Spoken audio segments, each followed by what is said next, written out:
शेतकरी मित्रांनो, तुम्हाला ह्या रब्बी हंगामामध्ये गहू, हरभरा आणि तूर याची लागवड करायची, भरघोस उत्पादन मिळवायचे का? तर आज मी आलेलो आहे चांडक ट्रेडर्स राजुरा या ठिकाणी. कशासाठी माहितीये का?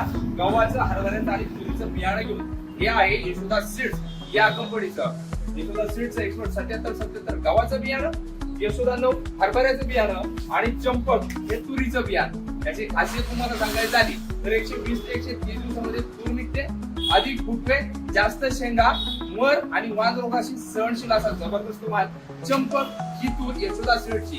त्यानंतर हरभरा सांगायचा झाला यशोदा 9. याची खासियत सांगायची झाली तर ज्या घाटे आहेत तर एका घाट्यामध्ये 2 दाणे लागतात आणि घाट्यांची माळ लागलेली दिसते, भरघोस उत्पादन मिळतं. गव्हाची खासियत सांगायची झाली 177 यशोदा सीड्सचं. तर इतर वाहनांच्या तुलनेत लांब उंची, अधिक उत्पादन, चपाती खायला चविष्ट आणि एकंदरीत चमकदार, आकर्षक दाना आणि वजनदार दाना, त्यामुळे तिन्ही वाहनांचं भरपूर तुम्हाला उत्पादन मिळणार आहे. पण हे रब्बी हंगामामध्ये पीक घ्यायचं असल्यास कुठे यायचे? तुम्हाला चांडक ट्रेडर्स राजुरा या ठिकाणी. आणि शेतकरी एकच मागणी करा, आम्हाला यशोदा सीड्स याच कंपनीचं 177 गव्हाचं बियाणं द्या, यशोदा 9 हरभऱ्याचं बियाणं द्या आणि चंपक तूर याच तुरीचं बियाणं द्या. धन्यवाद.